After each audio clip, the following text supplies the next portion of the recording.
Fala galera, tudo certo? Eu me chamo Tainara Medeiros, mas vocês podem me chamar de Tatassauro. Eu sou bióloga, estudo, certo? Serei mestrando em paleontologia. E hoje o tema que eu vou abordar nessa aula é sobre paleobiogeografia, o que que é, o que se alimenta, do que se reproduz, o que que é essa parte tão importante dentro da paleonto. Tá, mas o que que é paleobiogeografia, né? Na paleonto, na real, a gente estuda uma abordagem mais histórica, que é basicamente tentar entender por que que os organismos estão ali. O que que fez eles estarem distribuídos dessa forma atual e por que que eles se encontram em determinados continentes, por que que alguns organismos são cosmopolitas, alguns são endêmicos e depois eu vou explicar esses termos, mas fica como um spoiler para pegar a atenção de vocês. Então, né, para vocês terem aí uma ideia, em 1800, esse von Humboldt, não sei como pronuncia, ele já tinha uma ideia de que talvez tivessem ocorrido algumas pontes continentais que ligavam os continentes e por isso que a gente tinha algumas faunas e algumas floras um pouco semelhantes em quesito de fósseis. Mas ele também começou a ter umas ideias de que o clima influenciava um pouco sobre como ocorria essa distribuição dos organismos. E ele também propôs ali aquela grande ideia do centro de origem. E o que estava bem atrelado à Bíblia, né? Que daí eram os animais que migraram ali pós-dilúvio e tudo mais, e eles surgiram naquele centro de origem. Aí, esse Philip Schattler, ele foi o cara que desenhou aqui essas divisões, né? Holártico, Neártico e tudo mais. E aí, a gente tem aquela linha ali que eu estou indicando na seta, essa linha aqui, que é a linha de Wallace. Vocês lembram do Wallace? Lá da teoria da evolução, junto com o Darwin, que a diferença do Wallace é que ele não era um burguês safado, e aí por isso que quase ninguém lembra dele, porque ele não pôde fazer tantos exemplos como o tio Darwin fez porque tinha acesso à grana. Então o Wallace, na real, ele era um grande biogeógrafo. Então ele fazia diversos estudos na biogeografia. Mas tá, né? A biogeografia ecológica é um dos ramos da biogeografia que basicamente ela tenta entender a divisão dos animais, das plantas e dos outros organismos, de como que eles estão ali, mas levando em consideração são as interações tróficas entre eles, a interação deles com o meio abiótico e por aí vai. Aí assim, a gente sabe que os animais, eles meio que estão distribuídos por meio, mais ou menos assim, por continentes, enquanto que as plantas, elas são meio semelhantes em faixas longitudinais. Tipo, a gente tem as florestas tropicais, a gente tem as florestas equatoriais, a gente tem as florestas boreais e por aí vai. E as plantas se distribuem de uma forma um pouquinho mais diferente do que os animais. E aí as pessoas tentam entender por que que isso ocorre. Essa é uma das coisas que a biogeografia se questiona. Por que que as coisas são divididas assim? Então, alguns dos fatores aí que influenciam, né, a distribuição dos organismos. Primeiramente, a gente sabe que a temperatura tem uma influência. Uh, a temperatura ali na região equatorial, ela tende a ser muito mais quente do que em direção aos polos. Isso se dá porque ali na região equatorial a energia solar ela consegue aquecer muito mais essa parte. E aí também tem todo um ciclo da precipitação das chuvas. Precipitação é chuva, né, gente? Da precipitação. E daí o que acontece, né? A chuva, ela evapora, a água ali evapora, né? A gente já falou sobre essa dinâmica da água ali na fossildiagênese. Então não vou ficar repetindo muito, mas a precipitação também influencia. A quantidade de precipitação alta vai ter acomodar um tipo de flora, assim como também um tipo de fauna específico e por aí vai. Só que no mar, aqui a dinâmica das correntes, elas são um pouco mais diferentes do que na Terra. A gente sabe que na Terra ali tem as regiões de baixa pressão, e aí tem as regiões de alta pressão, e aí tem todo um movimento complexo ali, né, dos ventos e tudo mais. E aqui no mar, ele é complexo, mas é um pouco mais fácil de explicar. Daí o que acontece, né? Aqui nas partes quentes, que é aqui mais ou menos, a gente tem a água aquecendo, grande evaporação, e aqui a água que sobra, ela fica bem densa e aí ela afunda. E aí no que ela afunda, ela vai viajando bem densa, e ela vai esfriando. E aí quando essa água ela acende, ela acaba trazendo muitos dos nutrientes que estavam no fundo, que isso é que a gente chama de esqueci o nome do negócio, o negócio na ponta da língua. Efeito de ressurgência. Aí a ressurgência é trazer esses nutrientes. E geralmente nessas locais de ressurgência é onde a gente tem um plâncton muito forte. Tem muitos organismos ali fotossintetizantes do mar que compõem o plâncton. Aí beleza, agora falando um pouco sobre a circulação oceânica, como que funciona. Em vermelho a gente tem as correntes quentes, em azul a gente tem as correntes frias. Aí essas zonas de ressurgência são as zonas onde os nutrientes do fundo eles vão ser trazidos para cima. E isso vai favorecer muito o plâncton ali, né, do local. Que daí eles vão conseguir ter nutrientes e alimento, né? Daí o que acontece, né? A corrente fria, conforme ela vai aquecendo, ela vai subindo. E aí, quando ela sobe, ela carrega todos aqueles nutrientes do fundo. E aí, depois, conforme ela vai esfriando, ela vai descendo e vai cumprindo esse ciclo dela. Daí é assim que funciona. Mas tá, né? Uma das grandes coisas aí estudadas na biogeografia são as barreiras. O que são barreiras? É algo que impede os organismos de irem de um lugar para o outro. Só que é importante dizer que o que é barreira para um pode funcionar de ponte para outro, como por exemplo uma barreira ali ligando a América do Sul com a América do Norte, formou uma barreira para os organismos marinhos. Só que se formou uma ponte para os organismos terrestres. Então, barreiras podem ser pontes dependendo de quais organismos que tu está lidando. Então, o que é que significa esse gradiente de diversidade latitudinal? Isso basicamente é dizer que nos trópicos, nas regiões ali mais do meio do planeta e um pouquinho mais para as bordas, mas não tão para as bordas, a gente tem uma quantidade muito maior de espécies. E isso a biogeografia tenta nos dizer por quê. Isso é uma das grandes incógnitas de por que no meio tem mais espécies. Será por causa da temperatura, que em ambientes quentes as espécies conseguem ser mais cosmopolitas? Ou será que a radiação nos trópicos está influenciando, porque assim faz com que a gente tenha mais mutações? Por que os trópicos são um grande berço? Será porque a gente tem mais terra, tipo, mais área, tipo, terra, o continente, e aí por isso a gente consegue ter muito mais espécies? Só que daí a gente não está levando em consideração que a gente não conhece grande parte do mar e o que tem no mar. Mas enfim, e aí uma das coisas que eles observaram é que nos polos os organismos eles são um pouco mais generalistas, enquanto que mais para o meio do planeta eles são um pouco mais cosmopolitas. Então seriam os cosmopolitas mais resistentes ou menos resistentes? Como é que acontece? Porque pelos que eles começaram a ver, nos polos as extinções têm um menor efeito. Só que daí também tem outros estudos que dizem que nos polos as extinções têm mais efeito, então conseguem matar muito mais. Aí gerou uma grande incógnita.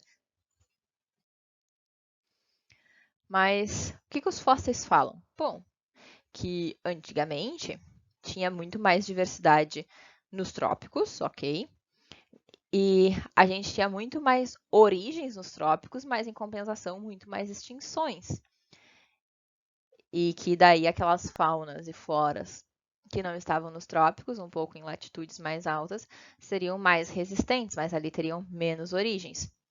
Só que também, de novo, não explica o porquê que isso acontece. Os fósseis só dizem isso.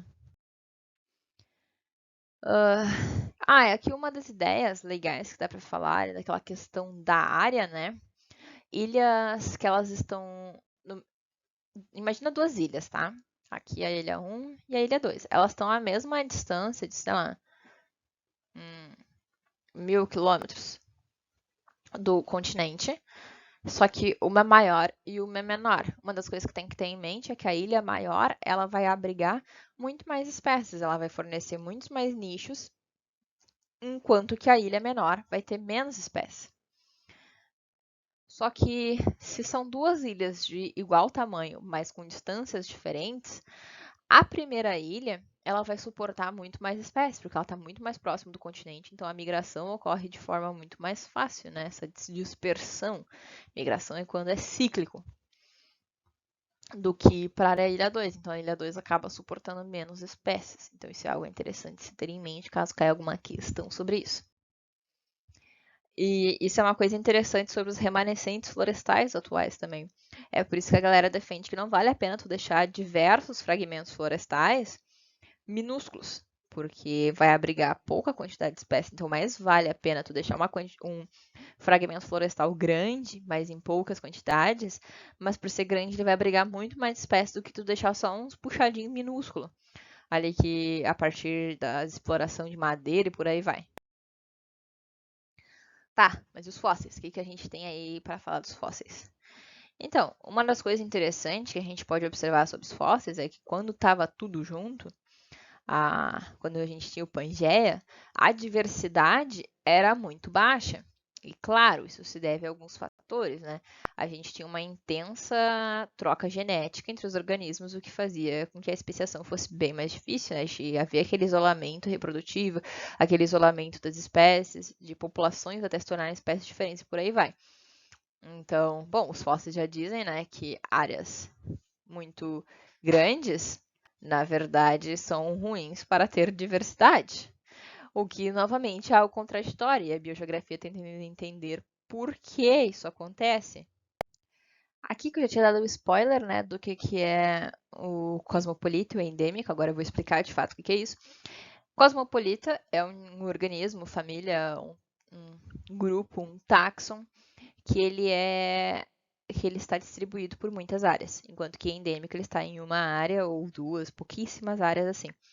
Então, ao mesmo tempo que uma espécie ela pode ser endêmica, a família dela pode ser cosmopolita, então tem que tomar cuidado disso.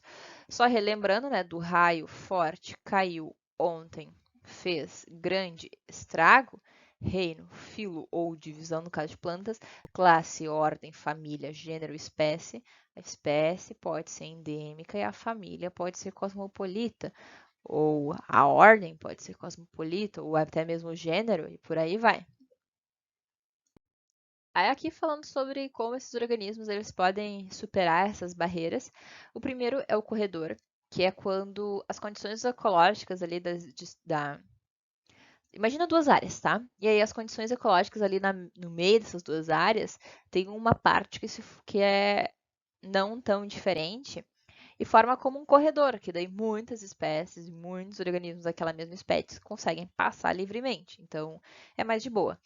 Tem o filtro, que como o próprio nome diz, forma um filtro, não são todos que podem passar. E um exemplo do filtro que a gente tem é a ligação ali da América do Norte e da América do Sul, na época ali dos grandes mamíferos. Nem todos os mamíferos da América do Sul migraram para a América do Norte, assim como nem todos os mamíferos da América do Norte migraram para a América do Sul. Então, meio que tinha um filtro ali. E aí tem o páreo, que é um nome que eu não gosto, que eu prefiro é o rota de dispersão por sorteio, porque basicamente um sorteio é uma loteria, tu não sabe, é muito raro de acontecer, mas de vez em quando, em muitos anos, acontece, que é, acho que um exemplo mais didático vai ser, tinha dado um tsunami no Japão, eu não lembro em qual ano, que daí foi encontrado um fragmento de um pier à deriva ali no oceano que estava carregando diversos pequenos mamíferos, né, e alguns invertebrados. É basicamente isso, assim, aquelas balsas que a gente escuta falar, né, que alguns organismos podem viajar, né, do continente para a ilha ou entre ilhas. Às vezes alguns invertebrados, alguns caracóizinhos, algumas coisinhas pequenininhas conseguem ir nas patinhas das aves conforme elas vão voando e por aí vai. Acho que deu para entender. Tá, aí aqui explicando alguns termos, né? A diferença entre dispersão e vicariância. Vamos começar com dispersão. Bom, dispersão tem uma barreira, e aí esse organismo ele simplesmente ultrapassa essa barreira. É simples. Uma parte da população conseguiu ultrapassar essas barreiras. E aí agora eles estão existindo em locais diferentes. Se eles ficarem tempo suficiente isolados, pode ser que aconteça especiação e aí eles sejam espécies diferentes. Vicariância. Está todo mundo ocorrendo no mesmo espaço, todo mundo junto e misturado, feliz e alegre. Surgiu uma barreira e dividiu essa espécie em duas populações diferentes. Aí, novamente, né, se não tiver o fluxo gênico ali, essa troca do intercâmbio genético entre eles, isso aqui pode se diferenciar e virar espécies diferentes. Tá, mas e aí? Como é que a gente sabe se foi dispersão ou vicariância ali, né, em caso dos fósseis? Bom, se a gente consegue ver a população ancestral em tudo, a gente tem um claro exemplo de vicariância, porque a vicariância tu vai ter a população ancestral em tudo quanto é que é lugar e vai surgir aquela barreira e aí elas vão se diferenciar. Se a população ancestral está em uma área só, esse é um evento de dispersão, porque o ancestral estava na área 1 e aí uma parte daquela população fez a migração, né, aquela dispersão, indo para a área 2. E uma das coisas interessantes da vicariância é que o surgimento da barreira, se tu consegue datar ela, tu consegue datar também quando que essa população dessa espécie se fragmentou. E além disso, se tu tem muitos grupos com padrões semelhantes dessa fragmentação, de serem tipo, eles estavam em tudo e aí foi dividido.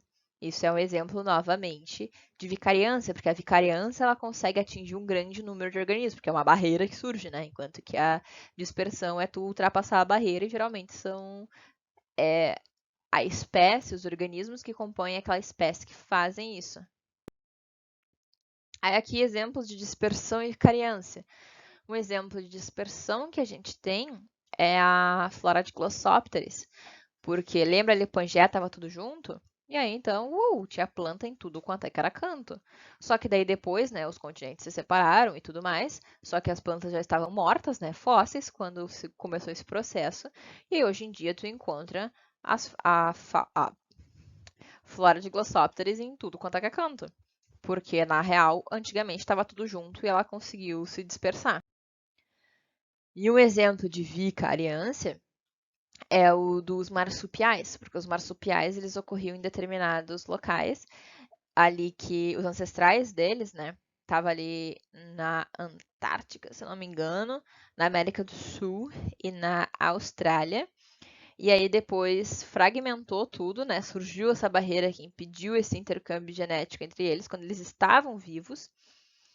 E aí a fauna ali da Antártica foi extinta e a gente só tem agora marsupiais nativos, né, na América do Sul e na Austrália. Então esse é um exemplo de vicariância. Aí tem um outro ramo muito louco da biogeografia, que é a biogeografia filogenética, que é basicamente tu fazer cladogramas de área e tentar comparar com os cladogramas dos organismos, das espécies, dos táxons ali como um todo. Aí tem algumas formas ali, né, de tu fazer. A primeira forma, tu faz a regra da progressão, que daí a regra da progressão nada mais é que se tu tem um par ali de espécies irmãs, tu espera encontrar a mais ancestral em uma área menos periférica, enquanto que a mais derivada vai estar nas áreas da periferia da distribuição. E, bom, tem a regra do desvio também, né? Que num par de espécies irmãs sempre tem uma que é a mais derivada do que a outra. Aí aqui de novo, né? Tu pega o cladograma ali dos organismos, tu monta um cladograma geográfico e tu tenta comparar. Se tem uma correspondência, tu pode dizer que aquele evento que aconteceu naquela área, como deixa eu pensar. Imagina que é uma área que ela foi se fragmentando, surgindo barreiras, fazendo vicariância. Aí, se tu compara com o cladograma do organismo e bate, tu pode dizer que aquilo lá era um efeito da vicariância. E atualmente, a gente tem duas escolas que brigam, que é a escola da dispersão e a escola da vicariância. Tem a galera que defende que a dispersão é muito mais significativa e tem a galera que defende que a vicariância é muito mais significativa. Antigamente, as brigas entre eles já foram muito mais acirradas, que inclusive em congressos era um absurdo, a galera falava todo mundo por cima de todo mundo. Inclusive, tem um exemplo muito bom que um cara ele começou a fazer muitas perguntas, que daí o cara que entregava o microfone parou de entregar o microfone para ele, porque ele estava enchendo o saco demais. Mas enfim, fofocas de congresso. E atualmente o que se sabe é que a vicariância ela é muito mais testável. Então, ela acaba sendo mais aplicada e mais confiável porque tu consegue testar. Mas isso não quer dizer que dispersão não ocorra. Dispersão ocorre sim. Só que a vicariância é muito mais testável. Então, em paleobiogeografia, tu sempre tenta inicialmente pensar em vicariância e aí depois ir para dispersão. É isso. Espero que vocês tenham gostado, que tenha dado para entender essa palhinha ali sobre paleobiogeografia. E é isso, gente. Falou, os bons estudos.